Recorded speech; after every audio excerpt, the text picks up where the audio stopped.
Oi, turma, vamos iniciar mais uma aula e hoje nós vamos falar da classe Nemateumintos, as principais vermes que nós temos presentes e algumas doenças. Os nemateumintos e suas características gerais. Os nematóides, eles são vermes de vários tamanhos, de formas variadas. Podem ser alongados, cilíndricos, fusiformes, não segmentados, com simetria bilateral. O sistema digestivo neles é completo. Os sexos eles são separados, sendo os machos menores que as fêmeas e a reprodução é feita de forma sexuada. Então, essa classe são um dos parasitas do homem, um dos principais parasitas.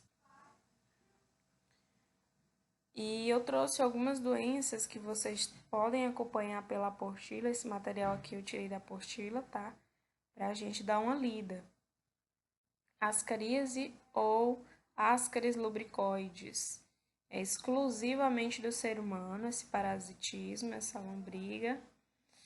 É uma infecção que ela ocorre pela ingestão desses ovos maduros do parasito, juntamente com os alimentos, água, por intermédio de mão suja, da terra contaminada pelas fezes do indivíduo parasitado. Esses ovos eles são eliminados junto com as fezes até amadurecerem. Eles vão permanecer no solo por algum tempo, cerca de 2 semanas.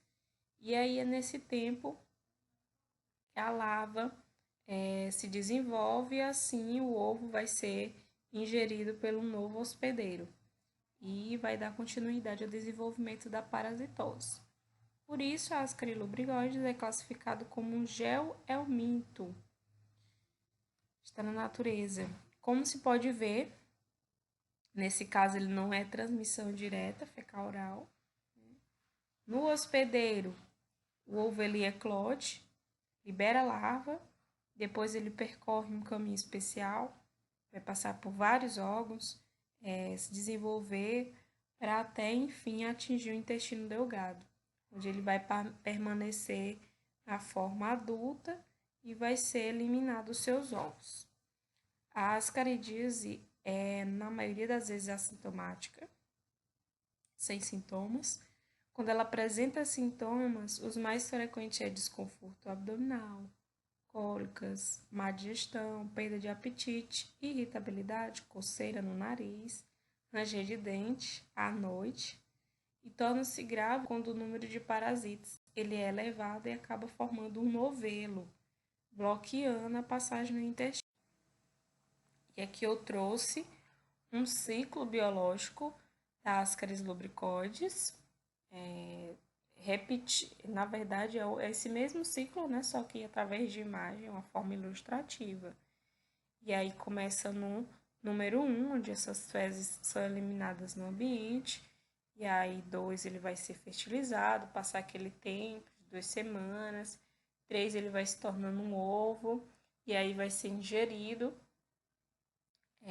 Vai atingir os capilares, os alvéolos, o intestino delgado. Quando ele chegar no intestino delgado, aí ele pode passar para os outros órgãos, né? Atingindo faringe, laringe.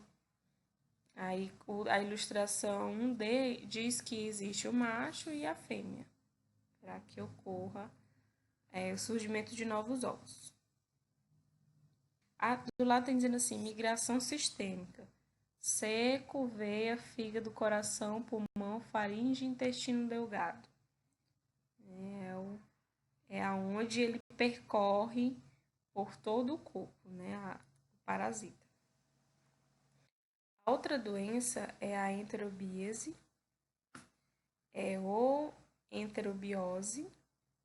O agente responsável por essa parasitose é o Enterobius vermicularis, também conhecido por Oshirus, que parasita preferencialmente crianças. Essa infecção e eliminação são bem semelhantes com Ascaris. A diferença é que esse parasita ele necessita de aproximadamente 5 horas no ambiente para amadurecer, tornar-se capaz de infectar o novo hospedeiro, que a gente viu lá na Ascaris que é 2, 3 semanas, né?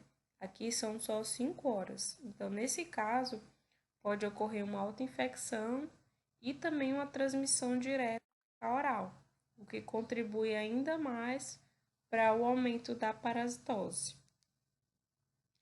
Fêmeas, após o acasalamento, elas,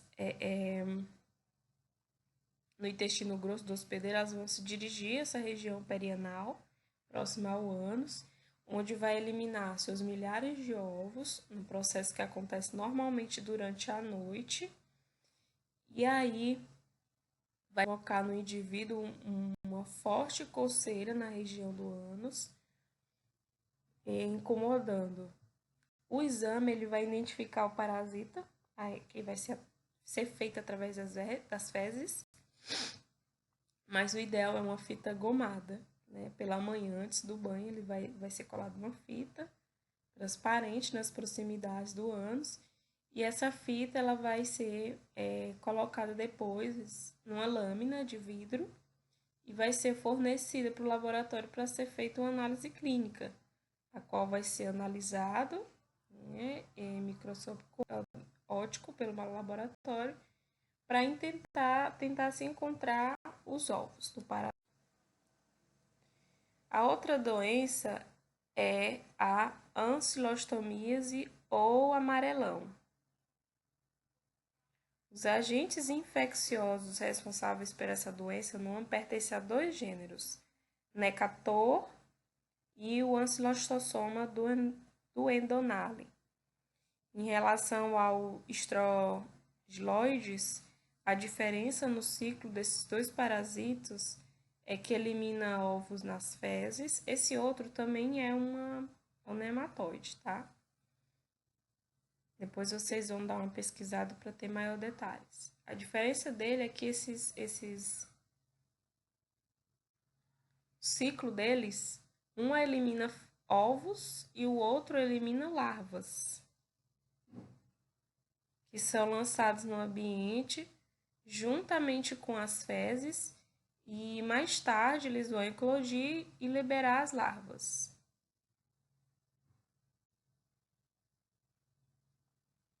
O restante do ciclo é igual dessa outra, o Estrigloides.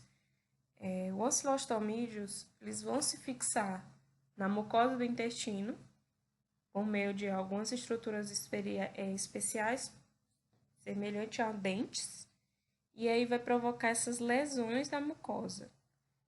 E ele tem um hábito de se alimentar de sangue, que aí causa anemia no hospedeiro. Por isso a ancilostomíase é também conhecida como amarelão.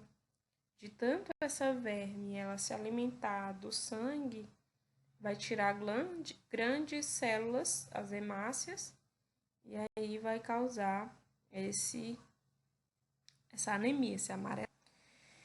A outra doença é a filariose, também conhecida como elefantíase.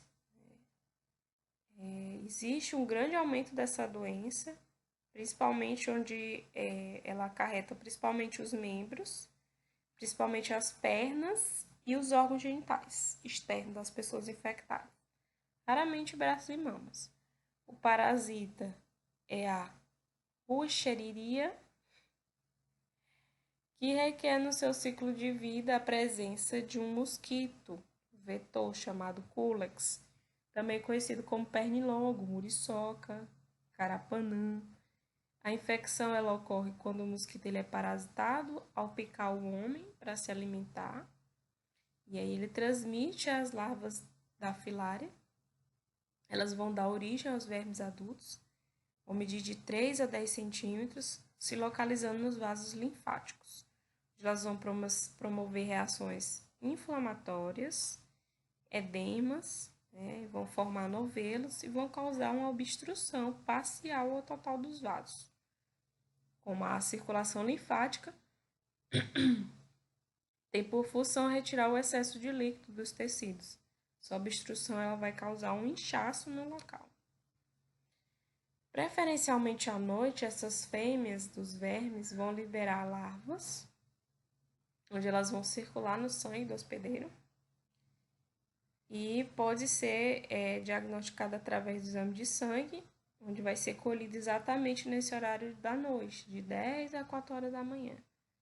Essa biópsia dos gânglios linfáticos é uma outra forma também de pesquisar a presença desse parasita. E a transmissão da parasitose do mosquito se dá quando ele, ao se alimentar do sangue de um indivíduo parasitado, recebe também as microfilárias. O combate, o extermínio desses vetores é o principal modo de se evitar a doença, né? Medidas indicadas, dentre outras, são o uso de inseticida nas casas, repelentes, mosquiteiros, telas nas janelas, evitar o depósito de água paradas sem proteção. E a atividade que eu tenho é a respeito